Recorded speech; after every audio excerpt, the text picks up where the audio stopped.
Ever since Homo sapiens made their African debut 200,000 years ago, mankind has developed writing, formed cities, come to understand our bodies, and we've even shot ourselves into space. But isn't it strange that most of this progression has occurred in the last 10,000 years? What were we doing for the other 190,000? What we understand as human history only came to begin around 5,000 years ago when writing was invented by the Sumerians, as this allowed us to document the wars we've fought, the art we've created, and the neato swear words we've come to invent. But we know that human beings settled in communities tens of thousands of years before that. So where were they? And what did they get up to? Göbekli Tepe is the oldest human town that we know of, having been built around a religious site around 12,000 years ago. However, we've seen evidence of a large group living in Jericho at this time, a Czech hamlet forming 25,000 years ago, and domesticated plants being harvested in the Middle East around that time as well. So where was the very first settlement, and what did it consist of? We will probably never know, but the earliest settlements of modern humans we've found so far are in Sydney, Perth, and Melbourne, where Aboriginal Australians made their home. Until white people turned up anyway. But is there anything older? Have we found evidence of ancient structures which might have been built even further back in prehistory, structures that would hint at even older civilizations? This pie chart displays the world's language families by percentage of speakers today. As you can see, Indo-European takes the largest share, and the tree for this language family shows why. English, Hindi, Russian, Punjabi, Spanish, and thousands of other languages all developed from one single Proto-Indo-European language, which would have been spoken by everyone in the Indo-European region around 3500 BC. But while Pi is the most understood of the proto-languages, we still don't know what it sounded like or how it was written. Proto-languages exist for the world's entire major language families, which include Austronesian, Niger-Congo, and Sino-Tibetan. But a controversial theory suggests there may have been an earlier language which links every modern and ancient tongue that has ever been spoken.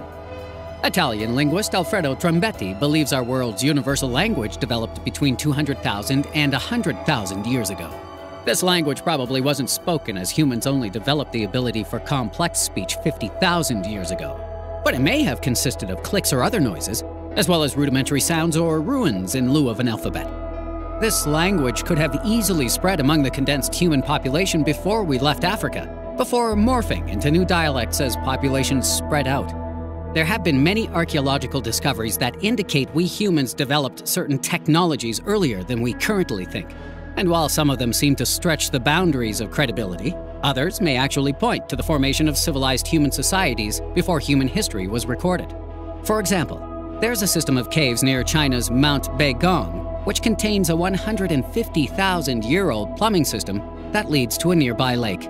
The pipes have been analyzed and discovered to consist of 8% unidentified material, with some even showing radioactive properties.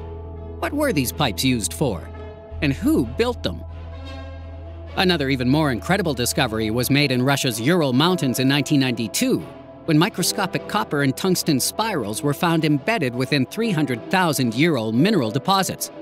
These spirals look like something you would need nanotechnology to build, and we haven't even been able to identify a natural process capable of forming them. Another discovery made in the Southeast Asian islands, where the remains of a 42,000-year-old deep-sea fishing vessel was found sporting extremely advanced tech for its time.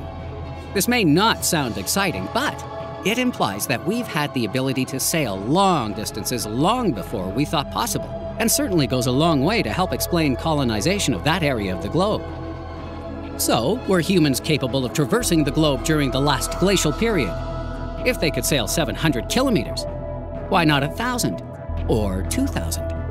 Why not the Egyptians, the Romans, and other great civilizations as well? Sailing is claimed to have been discovered by our predecessors Homo erectus some 800,000 years ago, with seaworthy boats having been dated back to 45,000 years ago. So is it so unbelievable that the societies of prehistoric Earth may have been more connected than we realize? If so, they may have been able to share vast quantities of information and ideas. And perhaps this is how prehistoric civilizations became more advanced than we've ever given them credit for. But at some point in history, this progression was halted. Mankind regressed. And once more, we became isolated from each other.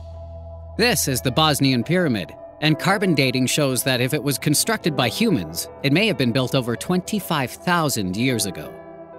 Nobody is quite sure whether or not it is a natural formation, but if it is the work of man, then you have to wonder what else we were capable of before recorded history.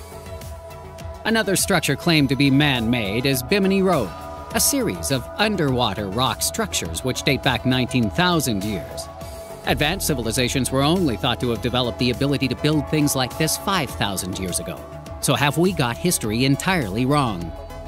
Rockwall County in Texas is the site of yet another purported prehistoric structure, and this one might be as much as 400,000 years old. The formation consists of an ancient underground rock wall, and while experts are again divided as to its origins, Harvard architectural alumni John Lindsay firmly believes it was man-made. Lindsay teamed up with geologist James Shelton to investigate the wall, and the pair claim to have identified areas of deliberate architectural design, such as archways, windows, and portals. And if you want an even more fantastical claim, then take a look at Adam's Bridge, a chain of rock formations linking India and Sri Lanka that some think was built 1.7 million years ago. This claim is based on the Indian legend of King Rama, and the idea that it was built millions of years ago is clearly preposterous. However, it's not implausible that it could have been constructed maybe, let's say 100,000 or so years ago, with King Rama's legend in turn being based on a real bridge. Geologists have studied core samples from Adam's Bridge and detected specific layers of boulders, corals, and sands which look deliberately placed. So is it possible that prehistoric civilizations may have developed advanced technology, which has since been lost to humanity?